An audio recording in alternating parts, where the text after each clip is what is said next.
Hi folks, this is Martin and welcome to my game playthrough channel, which I am now deciding to call I'm Probably Playing This Wrong. Yes, the only game playthrough channel where I tell you right off the bat, since I am a solo gamer and since nobody else is around here to point out if I'm making a rules mistake or a gameplay mistake, and since I'm let's say not the very best at comprehending rules, I try my best.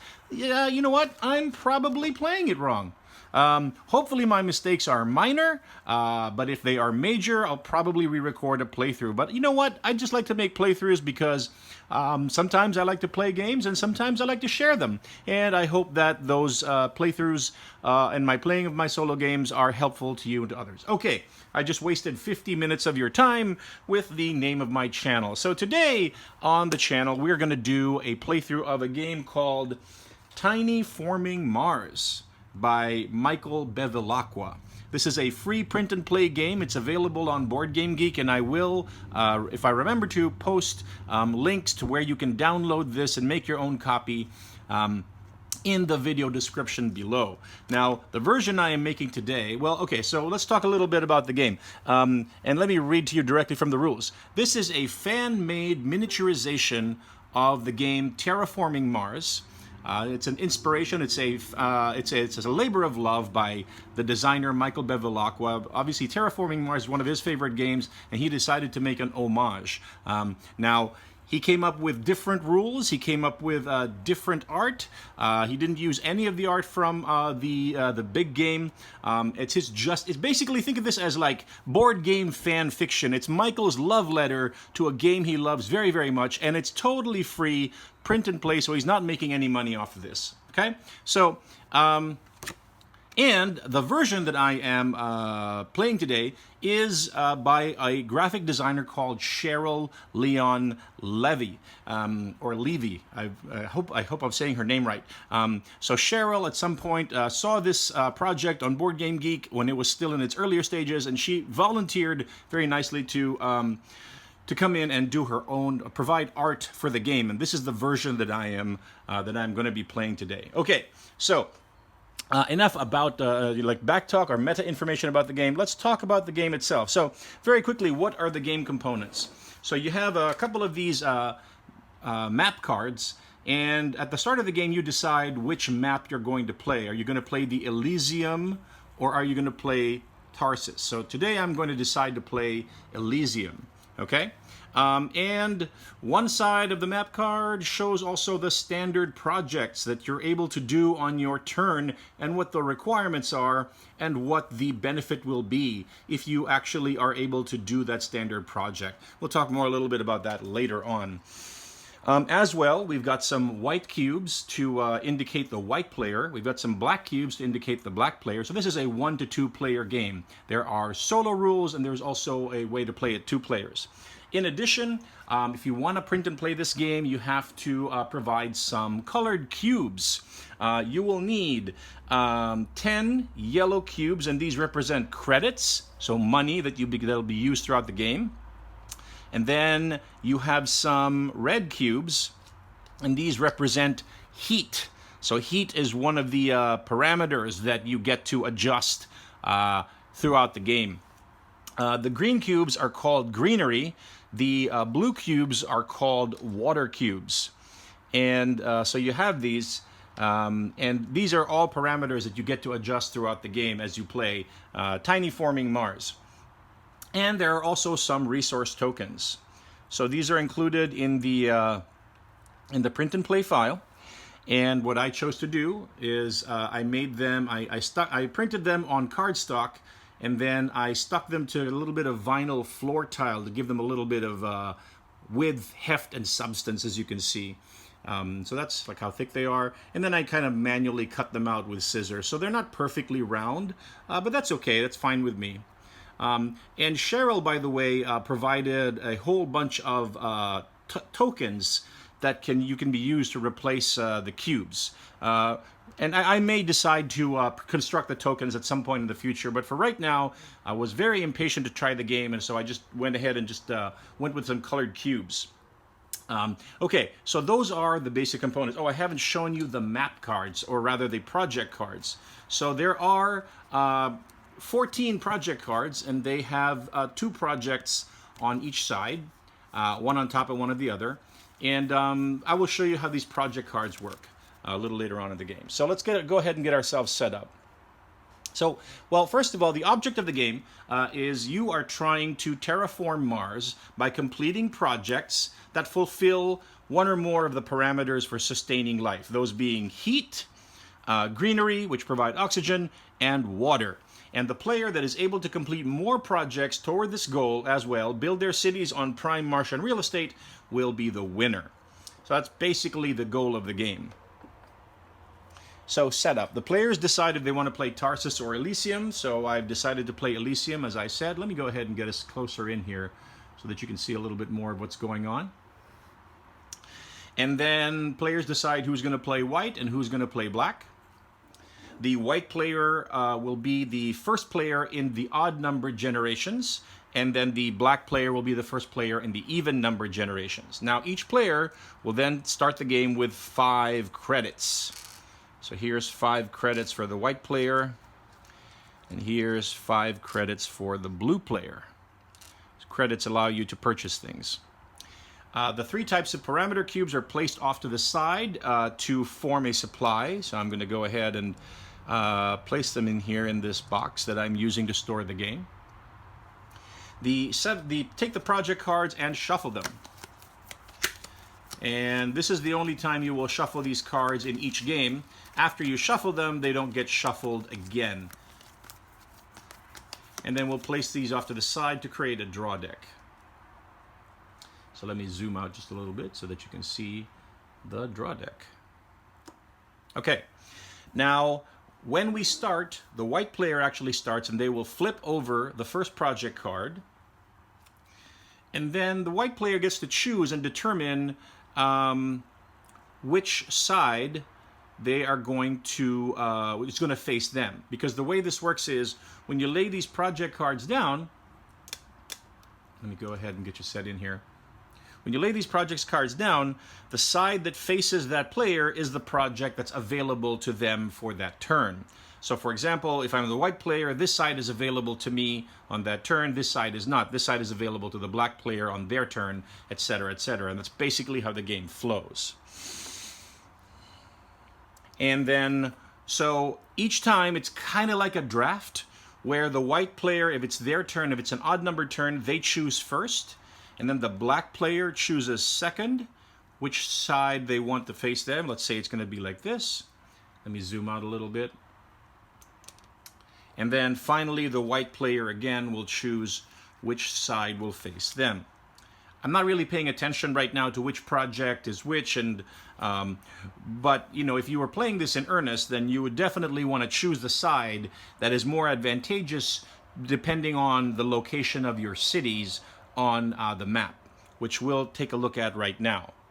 So at the start of the game, the black player is going to take one of their cubes and then place it in a hex on the map somewhere on the Martian surface that is not reserved for water. So if I zoom in here, I'll show you.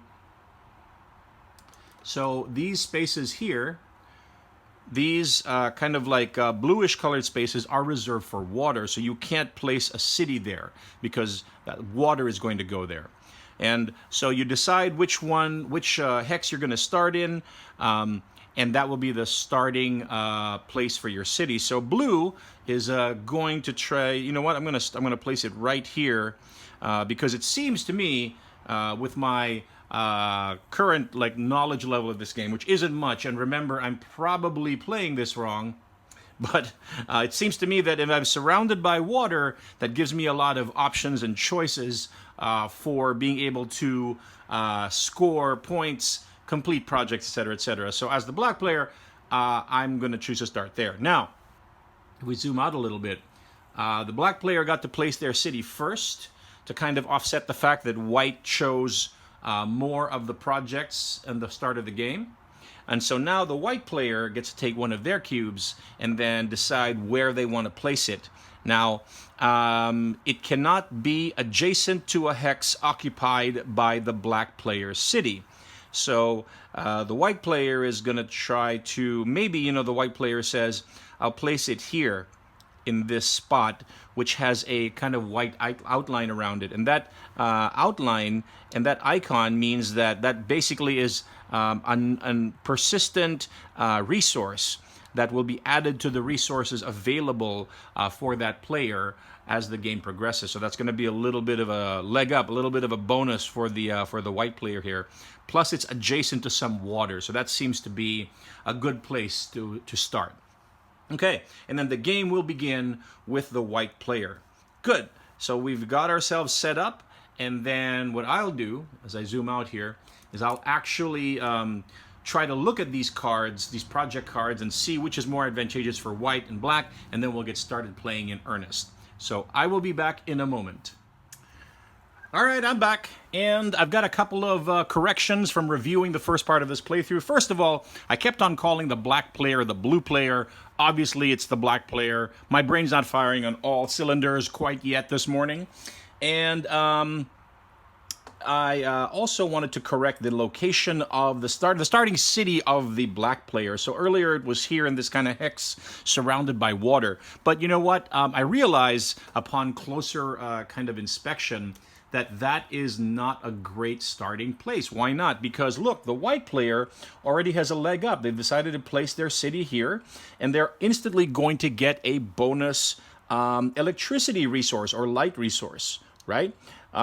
Whereas if the black player chooses to start here with their city, then they get no bonus. So that is giving a little bit of an advantage to the white player. So instead of starting here, I'm going to decide to move the black city here to this spot with the outline, and that will give a bonus persistent rocket technology resource for the black player each turn or generation. So that is a slightly smarter way to start. And let's take a closer look at the project cards that are here if I zoom out a little bit. So as I said earlier, choosing which project card, which side of the project card will face the white player and the black player is a crucial decision, because the white player will only have access to the project cards on this side of the card, and the black player will only have access to the project cards on this side of the card, right, of each card. Now, what information is available on the project card? Well, let me first talk about tags. So each turn or generation, if it's your turn, you have to you want to complete projects, and each project has resource requirements, and the resources that are available to you to fulfill those requirements on your turn are comprised of what is your persistent bonus. So if you're the white player right now, you know you have extra persistent kind of light bulb or electricity resource. Great. So you probably want to choose project cards that require that resource, because you've already got that as a bonus available to you. So if I were the white player, I'd be looking at these cards and saying, well, this one requires 1 credit and rocketry, but I don't have the rocketry. And this one requires a whole lot of 3 credits and 2 factories, and I don't have any factories as the white player here, so I don't want that side. So actually, as the white player, neither of these sides are really great for me. But if I look at my black player, my opponent, I see that they have a persistent factory. So I'm probably not going to want them to have access to this, because that is going to allow them to complete this project. So as the white player, I'm probably, if it was my choice, I'd probably want to face this here. So even though I can't complete this project because I don't have the resources as the white player, I don't want the black player to have access to this project. I don't want to give them a freebie. So that's one decision that kind of factors in there. Now, what else? What other information is on the project card? So I already told you that these are the resources required to be able to fulfill this. So for example, this project's called bushes. We're gonna plant some bushes here, and some nice bushes on the Martian surface, but it's expensive. It requires 5 credits. Now that asterisk means that based on the effect, that number could go down. It requires 1 greenery resource, and it requires 4 heat resources already acquired. Now, we don't have any heat resources yet at the start of the game, so if I'm the white player, well, you know, neither the white nor the black player are able to complete this project right now. That's a project for the future. Let's look at the other side. This one is called Methane from Titan, and requires 2 credits. It also requires 1 factory, and it requires 1 rocketry to be able to complete this project. Well, if I'm the white player making this decision, once again, I don't have either factory or rocketry, but the black player does. So I don't want them to have access to this project, so I'm going to kind of hate draft this away from them and make it face me.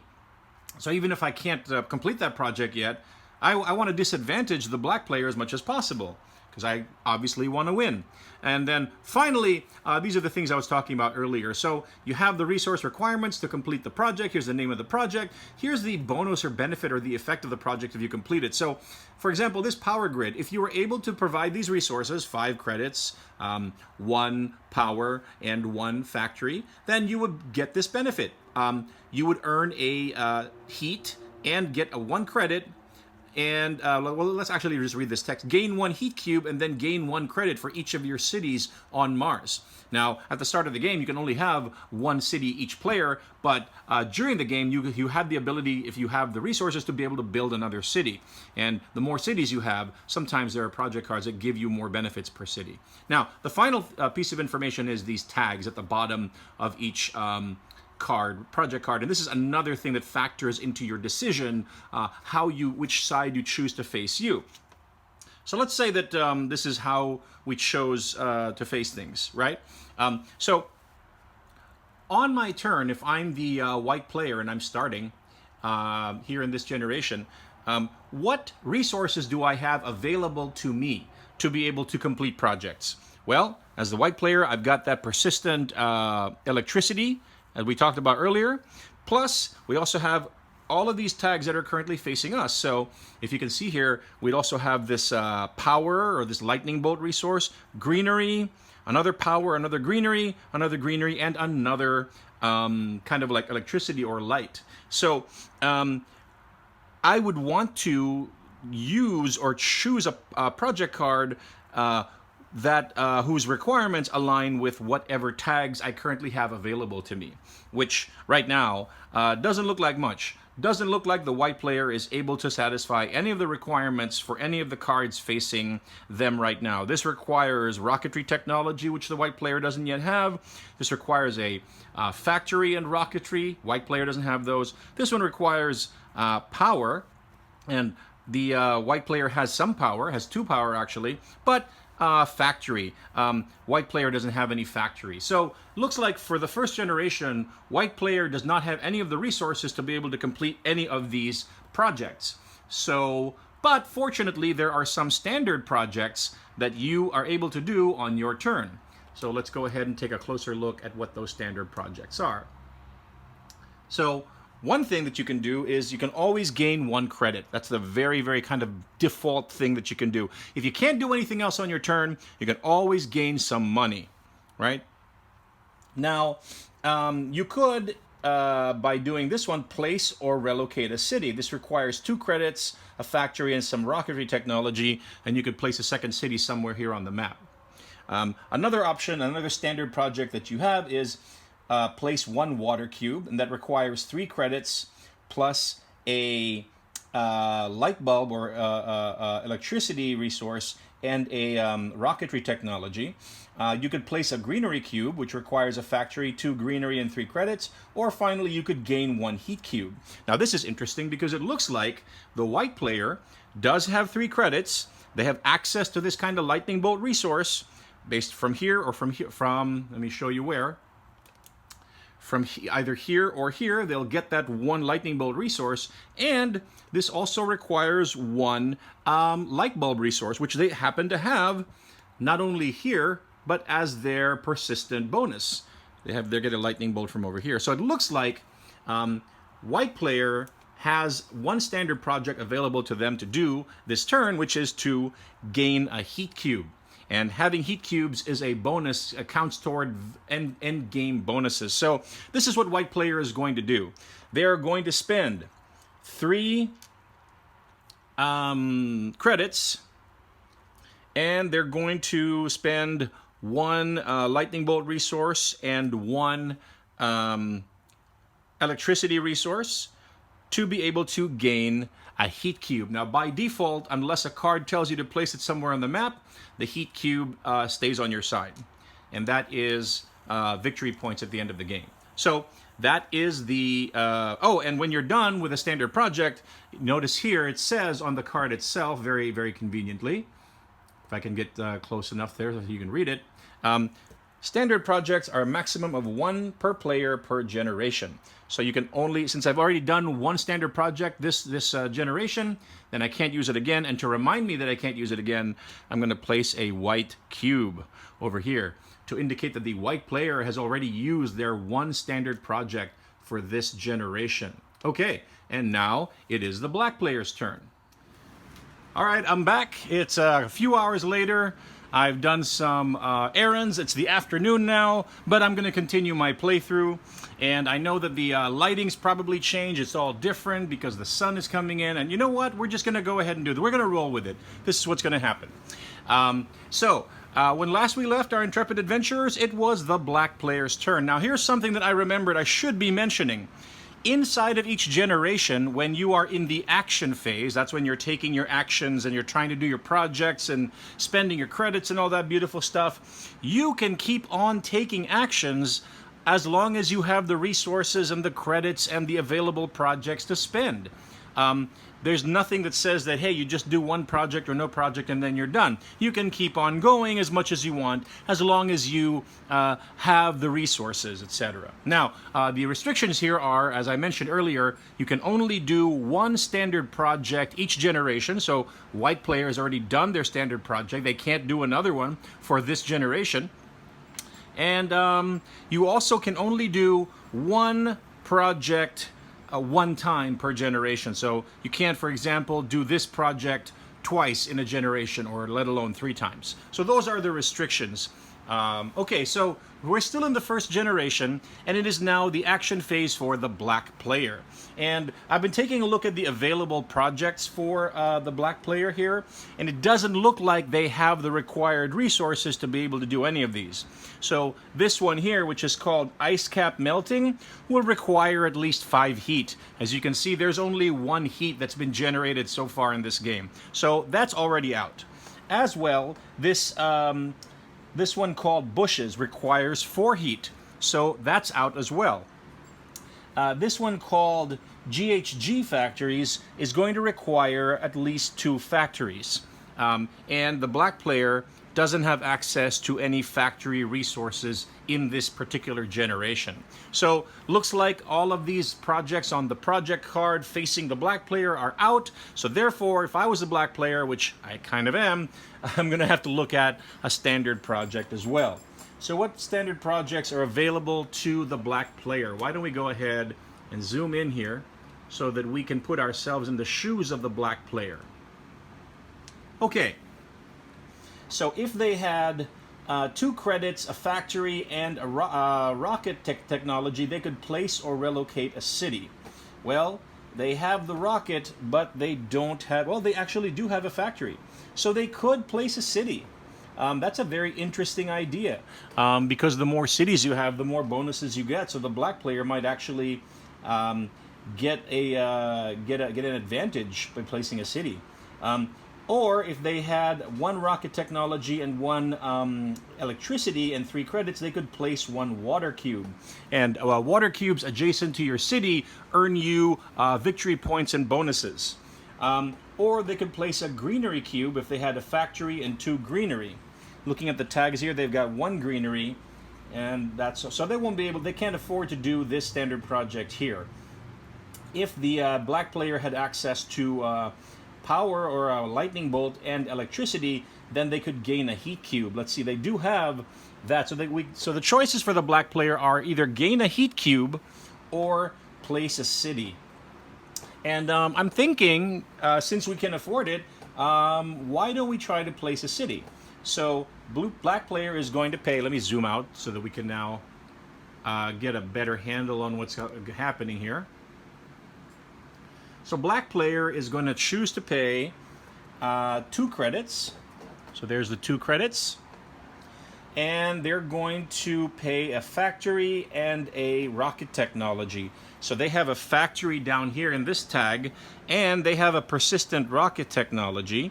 So they will get to place a city wherever they want. And looks like this is a nice option here. If they place a black city here, because that is going to get them persistent greenery bonus every turn. So now this placement here positions black player to start getting some combos going in later rounds. So that is black player's action in the action phase, the first action in the action phase of the first generation. Now let's go back to white player. What can white player do here as an action in the first generation? Bearing in mind they have 2 credits left. They can no longer do any standard projects, and looking at what they have available here, it doesn't look like they can do any of the projects on the project card as well, because they don't have access to the factory tag. That's electricity. So it looks like at this point, white player is going to pass for the first generation. They can't do anything anymore. So let's turn to black player. Black player, in their last action, they use a standard project. So they can't do any more standard projects for this generation, and they can't do any more of these project cards. So it looks like white player passes, black player passes. They're all done for the first generation. So after the action phase in each generation, we now move on to the income phase. If I can read from the rules, the third and final phase of each generation is the income phase. Starting with the generation start player, they will collect 1 credit for each of their cities. And okay, so let's do that. So the start player for generation 1 was the white player, and they have 1 city, so they will collect 1 credit for that city. So they now have 3. They will also collect 1 credit for each water cube adjacent to each of their cities. So there are no water cubes that have been placed yet as after the first generation. So neither the white nor the black player are going to start earning credits for water cubes. After the start player has added their income phase credits to any credits they did not use during the action phase, they must return to the supply all credits above 5 because Martian taxes are severe. The second player then collects income following the same rules. A player can never have more than 5 credits at the end of the income phase. Okay, so that's clear. So looks like white player is done. And now that we're at the end of the generation, they can take back their cube. So in the next generation, we know that they will be able to do their standard project. Now, let's turn to black player. Black player in the first generation was able to place 1 more city. So they now have 2 cities. So they get 2 credits in the income phase. So that's one big bonus of having more than 1 city, is you earn more credits in the income phase. There are no blue water cubes nearby, so we're not going to earn any extra credits as a result of being adjacent to water. And we have exactly 5 credits, so we are within the limit. So that's good. And so that completes the first generation. I will take the black player's kind of standard project marker cube and place that there. And now we are ready to move on to the second generation. So what does that look like? And so just to sum it up, right? Like each generation is comprised of 3 phases. The first part is the research phase. And in the first phase of each generation, the research phase, during this phase, the players will draw the project cards that they will have access to in the generation. Starting with that generation start player, they will draw a project card from the draw deck, flip it over, and decide which project will face them and which project will face the opponent. Second player will repeat the process for the second project card. Then the starting player repeats the process for the third and final project card. So at the end of the research phase, each player will have access to only the 3 projects facing them. Okay, So here in the research phase of the second generation, we will do away with the cards from the first generation. And I'm going to put them here for now. Now remember, those don't get shuffled. Those project cards, if we run out of them, will simply go back into a draw deck in the same order. So there's no shuffling within the game. I made that mistake the first time I played this game. Okay. And then it is an even numbered generation now. So it is a second generation, so that's just 2 is an even number, which means the black player is going first. So the black player is going to draw a card, and then now they look at the projects and then get to decide which one they'll have facing them. So this nuclear power over here costs 3 credits, which they have, at least 3. It's going to cost 1 factory and 1 electricity. So what does the black player have? They have rocket technology and they have greenery. Looks like this one is gonna be a little better for the black player, I want to say. Well, no, actually, yeah, because this one requires greenery. Oh, but it's gonna require 5 heat, which the black player doesn't have. So it looks like this is probably more likely. So as the black player, I'm going to choose to lay down this project card like so, meaning the black player is going to have access to this side of the project card.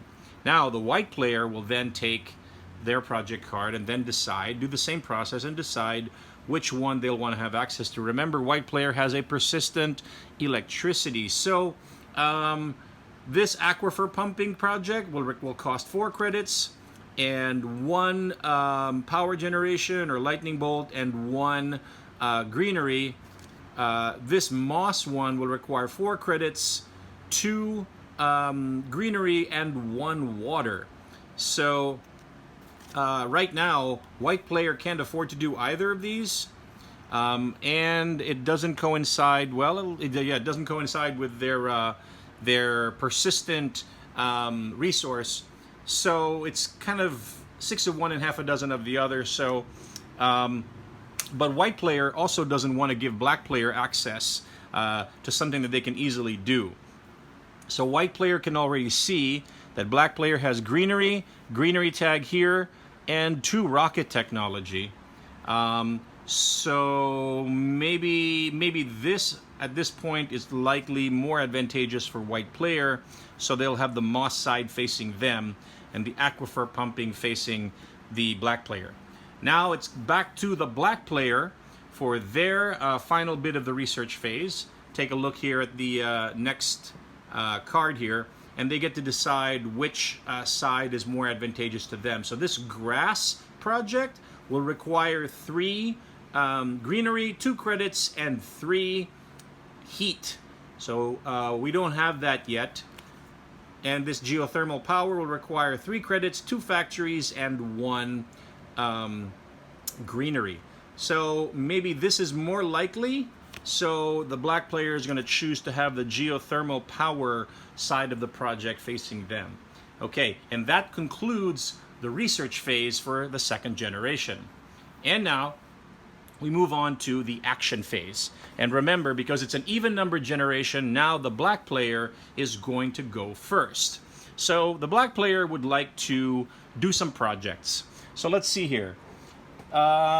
This project will require 1 factory and 1 electricity. The black player doesn't have access to any factory resource. So this top one is no-go. This middle one is going to require 4 credits, 1 lightning bolt or power, and 1 greenery. Sadly, if you look at the tags here, black player doesn't have any of the lightning bolt resource. Doesn't have a lightning bolt resource here on the among the persistent resources being generated from the map as well. So this second project is also out for the black player here in this generation. And finally, this third project requires 3 credits, 2 factories, and 1 greenery. And based on the luck of the draw, the black player did not acquire access to factories. So it looks like black player will not be able to do any of the 3 projects that were made available to it in the second generation. So it looks like black player is going to have to do a standard project once again. So what is that? They can no longer place or relocate a city because they already have 2 cities placed on the map. With 3 credits, 1 electricity, and 1 rocket, they could place a water cube. They do have the electricity and the rocket from based on this tag here, which means they could definitely do this. They could definitely do this. Oh, I'm mistaken, because you know what? I'm probably playing this wrong. How could I have missed that black player actually has access to 1 factory here, which means, rewinding back, look at this nuclear power project here. It requires 1 factory and 1 electricity resource. So black player could actually do this one as well. They could do nuclear power. So black player has options here. They could place a water cube, or they could do a nuclear power. So let's look at both of these options and see which is more advantageous. So for nuclear power, reduce the cost of this by 1 credit for each energy tag you have, minimum cost of 1, and then gain 1 heat cube. So gaining a heat cube is a good thing. Black player would want to do that. But placing a water cube is also a good thing, because then those water cubes start to generate victory point bonuses for the cities on the map. So while this is good, this is very good to know and to have. Right now, for this action, I think that black player is going to do a standard project. They're going to pay 3 credits, and they are going to spend 1 electricity resource or tag and 1 rocket technology tag to be able to place a water cube. So we're taking 1 of the 4 precious water cubes in this game, and we're going to place it in between these 2 cities right here. And you know why we're doing that? Because when we get to the income phase, each city that's adjacent to a water cube is going to earn an additional credit. And we'll show you how that works when we get to the end of this. So that was the action that black player chose to take here in the second generation. They chose to place a water cube, and now they have a water cube adjacent to each of the 2 cities. So that's a good move. So now we move over to the white player, and we take a look at the projects that are available to the white player and what are they able to do. Let's start from the bottom here, just to change things up.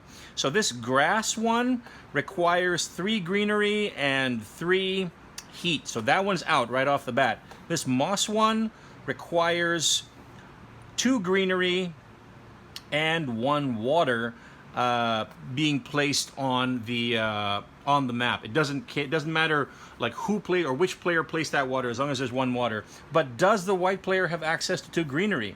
Looking at the tags, the answer is no. So this project card is out for them as well. How about here, these trees project? 1 greenery, 1 electricity, and 5 heat. So that one is also out for the white player. White player doesn't have the resources to be able to do that particular project. So white player now has to look at standard projects and try to decide if they can do that standard project. So can they place a water cube?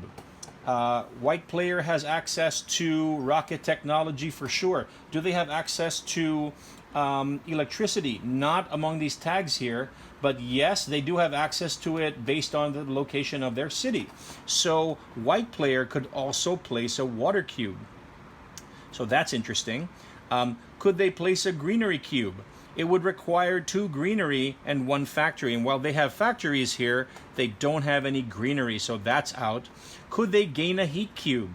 3 credits, 1 energy, and 1 electricity. So they've got the energy over here, and they've got the electricity over here. And so gaining a heat cube is another possibility for the white player. So now the choices are, do they choose to place a water, or do they choose to place, or do they choose to get heat? So of those 2 options, well, check this out. based on this city, the white player would have to place a water cube adjacent to their city. But so the water can only be placed either here or here. And either way, the white player is going to share that water cube with the black player. So in doing that, if the white player chose to place a water cube, they would also be helping the black player. And so that's not something that the white player would want to do. So right now, between those two options, I think the white player is going to choose to gain a heat cube. So let's pay the cost here. 3 credits. So that white player pays 3 credits, and they have to give up or have to pay 1 energy resource, which they do from here, and 1 electricity, which they have from the from being generated from the location of their city, which means they're able to get another heat cube. So white player is starting to corner the market on heat cubes right now. White player has 2 heat cubes, and black player has none. And we will place a marker here to indicate that white player, this action phase and this generation, has also done their 1 standard project.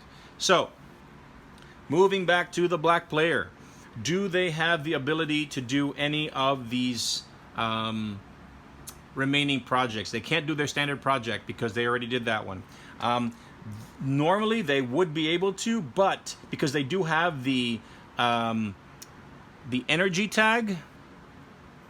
No, I'm sorry, this is the one they can do. They have a factory tag and they have a electricity, but they don't have 3 credits. They only have 2 credits.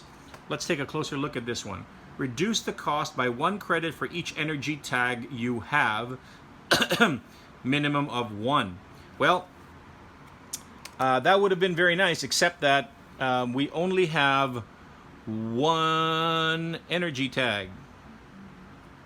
I'm kind of confused. Okay.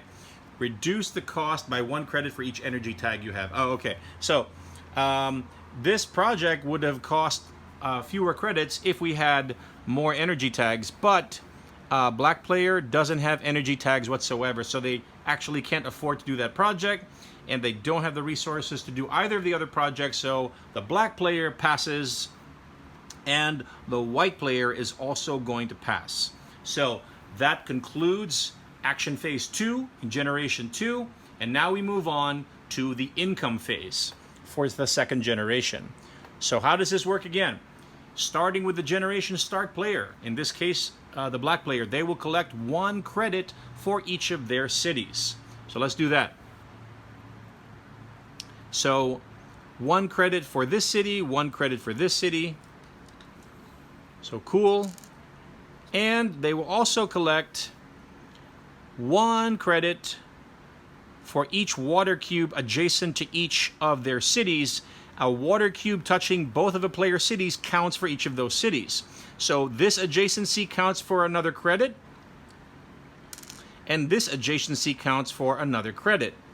That's only temporary, because after the start player has added their income credits to any credits they did not use in the action, they must return to the supply all credits above 5 because Martian taxes are severe. So since now the black player has 6, they will return 1 credit back to the Martian taxes. And now we do income phase for the white player. And by the way, black player, you can take back your standard project marker. And for the white player, they only earn 1 credit because they've only managed to place 1 city on the map, and they don't have any water cubes adjacent to them. So kind of in retrospect, I'm thinking maybe instead of getting the heat in the last generation, maybe they should have placed a water cube, because at least they would have been started to earn a little more money, even if they were sharing that money with the black player. Okay, so that basically earns the second generation. And then if we were moving on to the third generation, then it would follow the same pattern. We would research, draw new projects for the third generation. Because it's an odd generation, now the white player goes first, go through their actions until they all pass, and then do the income, etc., etc. So at this point, I'm going to pause because I think that you've gotten a good sense of the flow of this game, what it's all about, and so just super quickly, my thoughts here are: I really like this game. It's a very fascinating. I haven't played the big Terraforming Mars, but based on my gameplays of this TINYforming Mars, I'm fascinated by how much strategy goes into being able to place cities and water on the map. The different projects, the variety of projects, and the locations of tags that are available to you. I love this game design of, hey, on one card there's 2 projects, and you have to decide not only which one is facing you, but also which one you want to be facing your opponent. You could do a little hate drafting along those lines. And I just love the compactness of the game design, and just the thought that went into: here's the resources that are required, here's the tags that are available to you. They're not always going to coincide or jibe. So there's a nice level of, a satisfactory level of randomness there. The fact that the gameplay proceeds and it's not dice-based at all. It's a very easy game to learn, but it's got quite deep and complex strategy and can really hold your attention for the 30 to 60 minutes that it generally takes to play a game. Now, I also really like, because being a solo gamer myself, I also really like the fact that it is a native solo mode, and you could also play a 2-player if you wanted to. So, based on that, I am a huge fan of TINYforming Mars, game designed by Mike Bevilacqua, and this particular version, art by Cheryl Leon Levy. So, I'm going to pause for now, and until next time, this has been Martin on my playthrough channel, and remember, I'm probably playing this wrong, but I hope it wasn't too wrong, and please do let me know in the comments what you thought I was playing wrong, or you know what, surprisingly, if I played it right, do let me know that as well. This has been Martin, and we will see you next time.